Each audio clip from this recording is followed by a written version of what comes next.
Estamos en Hashtag Internacional con el profesor Arturo Valenzuela, pero antes miremos esta nota.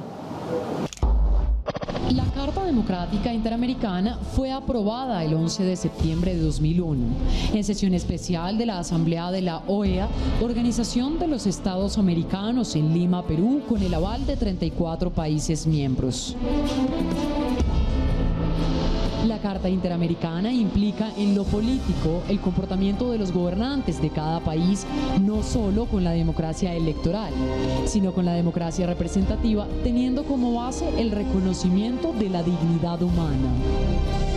Venezuela. En Venezuela, el golpe de Estado del 11 de abril de 2002 fue encabezado por Pedro Carmona, el cual interrumpió el orden constitucional durante 47 horas. Posteriormente, y a través de la resolución 811 del 13 de abril, la OEA reconoció que en Venezuela se había producido una alteración constitucional que afectaba de manera notoria el orden democrático. Por eso puso en marcha por primera vez los mecanismos de la Carta Democrática. Honduras. En Honduras, el presidente Manuel Zelaya inició una campaña para incluir en las elecciones de noviembre de 2009 una cuarta urna, en la cual los electores votarían por la convocatoria a una Asamblea Nacional Constituyente para modificar la Constitución. Los opositores al presidente interpretaron las intenciones del mandatario como un paso en favor de su propia reelección. Las denuncias contra la iniciativa presidencial fueron dadas a conocer a la Corte Suprema de Justicia y al Tribunal Electoral, que declaró ilegal la consulta. La Corte Suprema de Justicia aprobó de manera unánime la acusación al presidente Zelaya por 18 cargos, incluido el de traición a la patria y abuso de autoridad. En sesión extraordinaria, el Congreso destituyó a Zelaya, al considerar que había violado la Constitución, y se designó a Roberto Micheletti presidente del órgano legislativo para completar el mandato del depuesto presidente que salió al exilio. La OEA fracasó en sus gestiones para disuadir al nuevo gobierno de revertir la situación antidemocrática, restituyendo a Zelaya en la presidencia. Ecuador. Inició como una revuelta policial contra una ley salarial y fue calificada por el gobierno de Rafael Correa como un planificado intento de golpe de Estado en su contra. En la resolución de septiembre de 2010, la OEA condenó el levantamiento y la alteración del orden constitucional. El decidido apoyo de la OEA al mandatario electo de Ecuador reflejó la polarización ideológica en torno a la Carta Democrática Interamericana. Los silencios también hablan. La Carta no fue aplicada para situaciones de amenaza al orden democrático en Haití, y a pesar de los esfuerzos de la oposición, los países miembros de la OEA han rechazado la invocación de la Carta en Venezuela.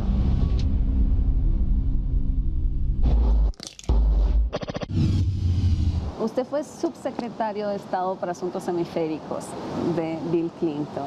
¿Qué haría usted si lo fuera hoy con Venezuela?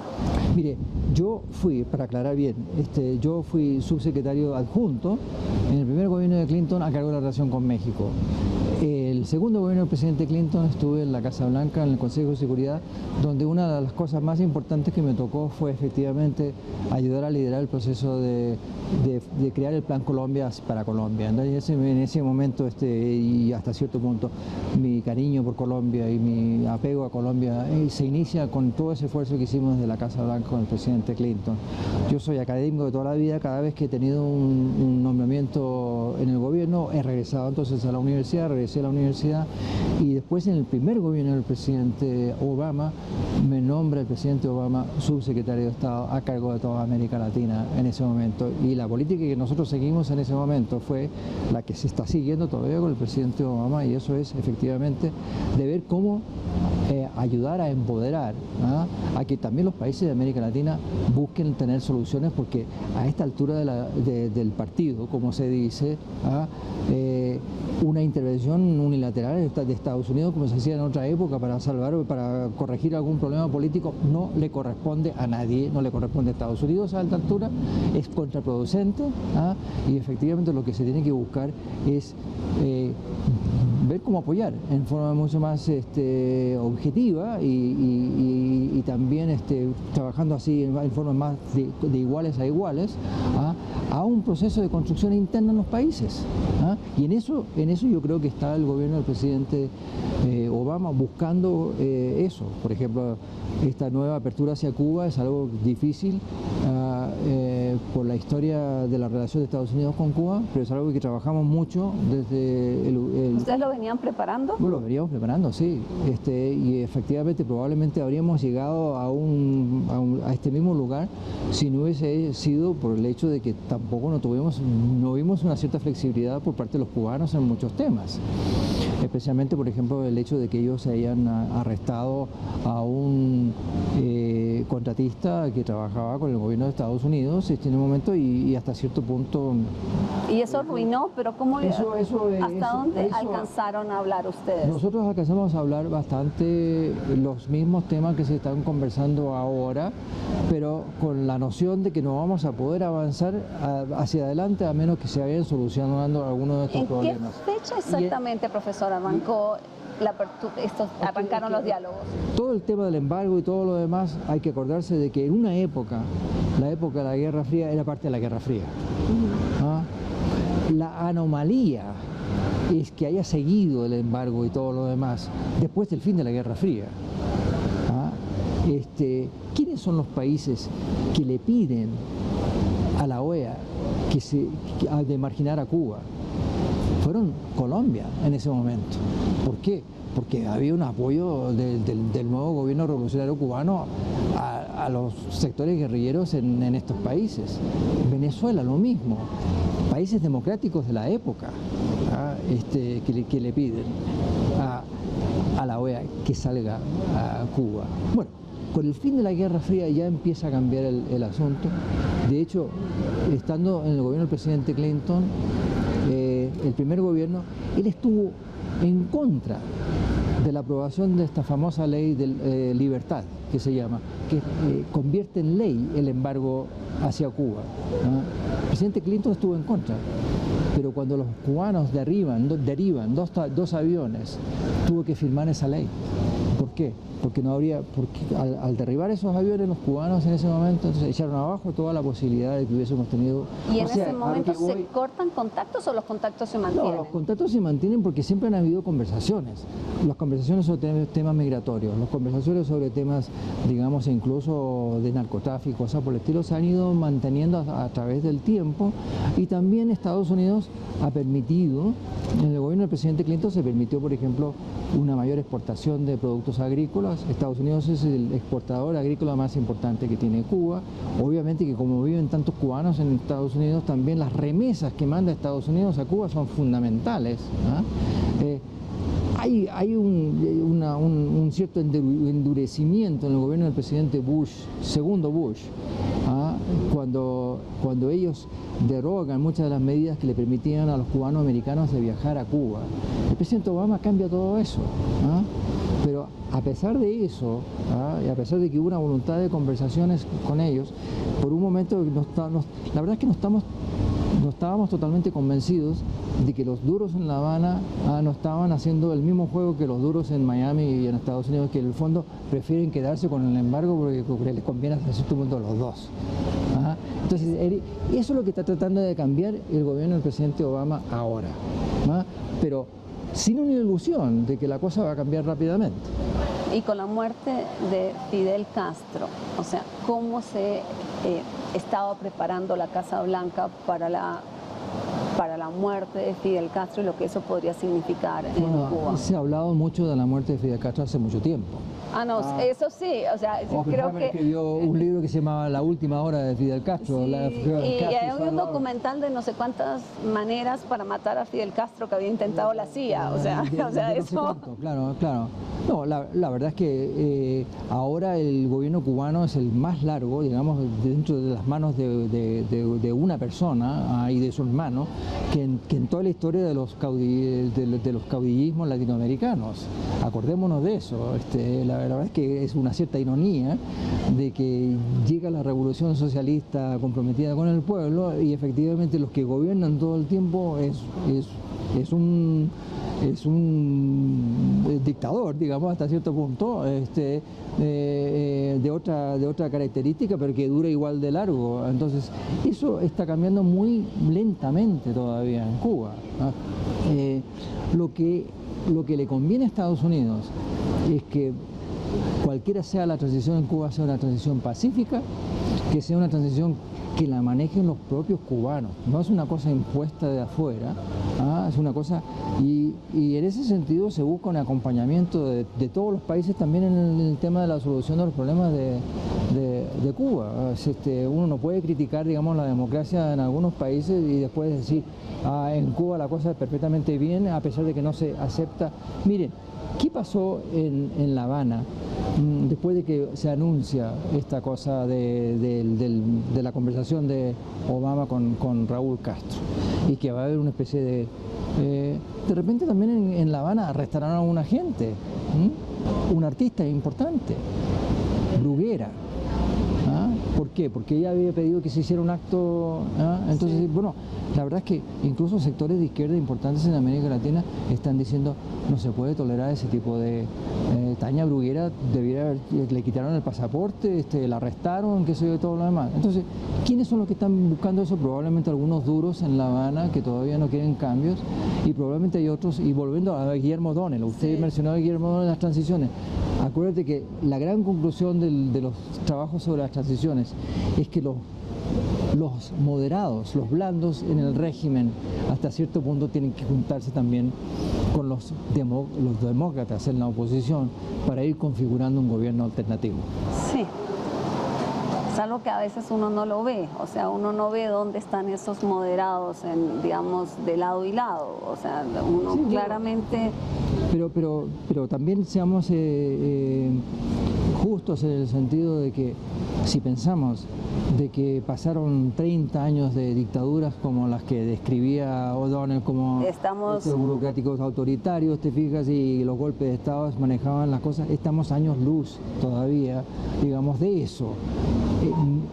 Los grandes desafíos en América Latina son todavía la justicia, el Estado de Derecho, y también aceptar las reglas del juego donde en democracia tú no descalificas a tu adversario a pesar de que no estás de acuerdo con él.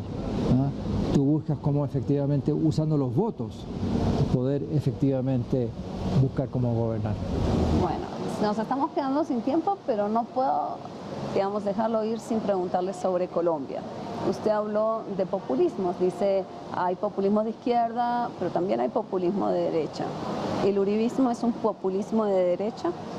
Bueno, yo preferiría no calificar a individuos. Lo que me preocupa a mí es efectivamente, y esto en todo el debate sobre presidencialismo y parlamentarismo un poco gira alrededor de eso, cuando se personaliza demasiado la política, cuando los líderes son más importantes en su calidad personal que en su representación, digamos, legal, como representantes del pueblo, entonces eso pasa a ser un problema.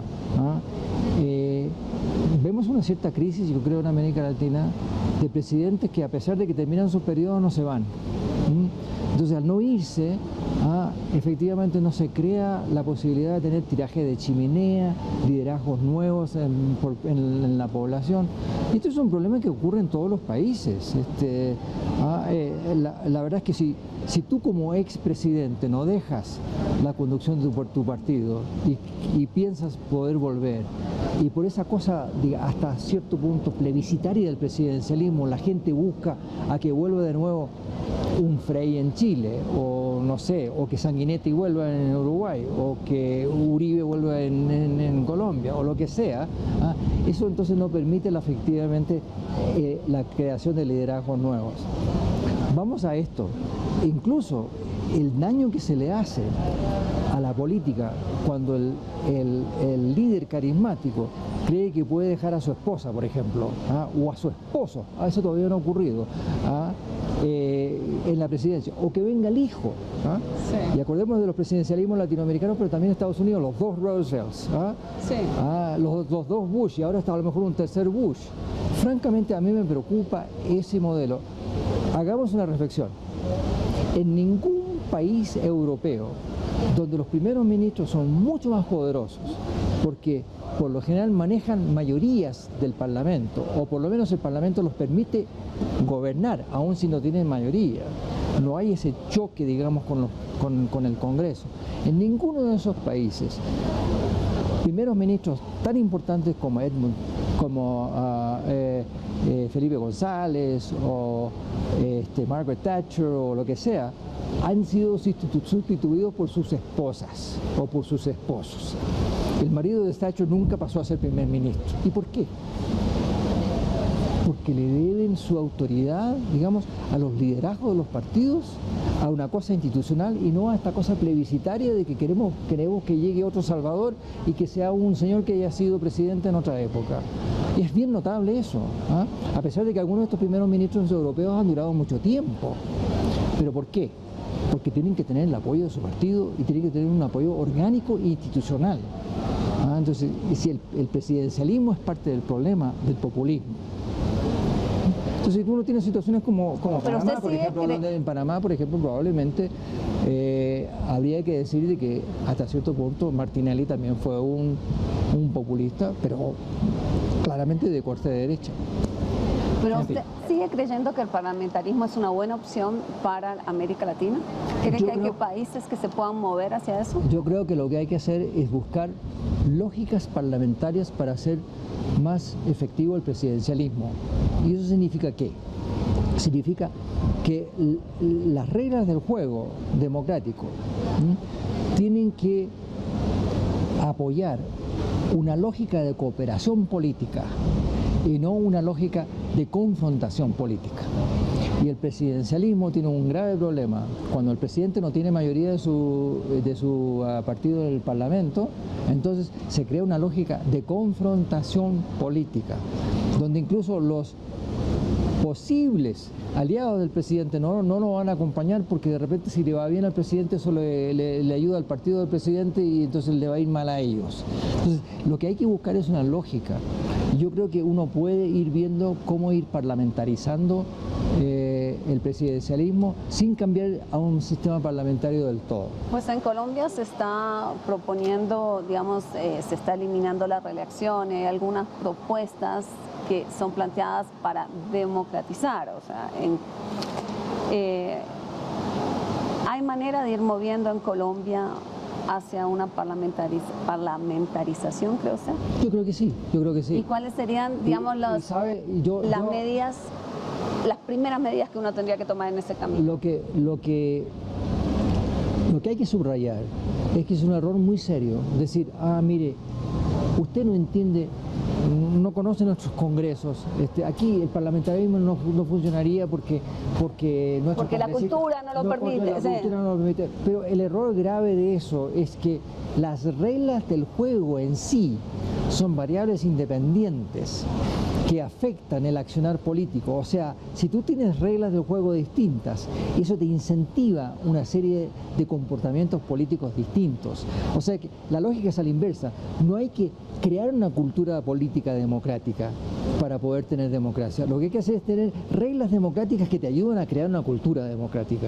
Y es lo mismo. Entonces, fíjate, así que el comportamiento, digamos, más bien parlamentario, te incentiva más hacia una cooperación. ¿Y cuáles serían los primeros pasos que un Estado como Colombia debería dar para ir parlamentarizando su funcionamiento? Bueno, esto es un tema de largo alcance, pero por ejemplo aquí se está hablando de que se pueda eliminar la segunda vuelta. Yo francamente creo que es un error eliminar la segunda vuelta. Creo que es un error también eliminar la reelección por una vez. Yo creo que debería ser una vez y nunca más, una vez. Pero de repente la segunda vuelta no debiera ser una segunda vuelta popular. La segunda vuelta debería ser en Congreso. En el Congreso, como se ha hecho en algunos países, como por ejemplo en Chile, en otra época. O quizás alargar el periodo, que no hubiera reelección, pero se alargara el periodo. Esa es la preocupación de cuál es el momento, digamos, el tiempo que necesita un presidente. ¿Cuál es la lógica de que si un presidente, si un candidato no obtiene el 50%, obtiene, por ejemplo, como el presidente de México en la última elección, 38% y su adversario más cercano, López Obrador, tenía un 36%. Y después habían otros más. O lo del Perú, donde hay 5 candidatos, uno de derecha, uno de izquierda y 3 de centro. Se van todos a la segunda vuelta, porque todos creen que van a quedar en la segunda vuelta.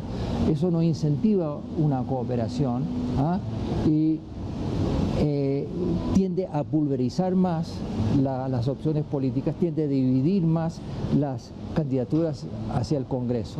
Si un candidato no consigue una mayoría, es mucho más lógico que, en vez de pasar una segunda vuelta electoral, que el Congreso decida, porque el Congreso representa a toda la sociedad. Y si uno no tiene mayoría, bueno, entonces que el primero busque tratar de crear un gobierno, y si no le lo resulta, así como un sistema parlamentario, que el segundo entonces busque tratar de crear un gobierno. Y si uno da ese paso sin partidos políticos que funcionen, usted también es de la idea de que se da el paso y después los partidos políticos se van conformando, se van acomodando a las necesidades y se va creando la cultura necesaria. Exactamente. ¿Por qué? Por lo general en los sistemas parlamentarios los partidos han sido más coherentes, más disciplinados y más fuertes. Porque la lógica misma del sistema parlamentario te lleva a eso. Y justamente en el sistema presidencial la lógica te lleva exactamente a lo contrario. Básicamente lo que usted dice, no esperemos armar los partidos políticos que funcionen, nos quedamos sin hacer nada. Llevémoslos así como están, que tengan que responder. No esperemos a que llegue una cultura democrática porque se le enseña en la escuela la cultura democrática. No, y las reglas siguen igual. No, hay que cambiar las reglas. Y lo mismo con los políticos. Si queremos otro comportamiento de los políticos, bueno, que se ajusten a reglas distintas. Y al ajustarse a reglas distintas, van a hacer cálculos distintos, y al hacer cálculos distintos van a gobernar de otra forma. Bueno, muchísimas gracias, profesor. Gracias por habernos dedicado este tiempo. Nosotros nos vamos, los invitamos a seguir viendo la franja de análisis de Canal Capital todas las noches a las 9. Nos reencontramos el próximo jueves en #internacional y seguimos haciendo TV más humana para ustedes. Muy buenas noches.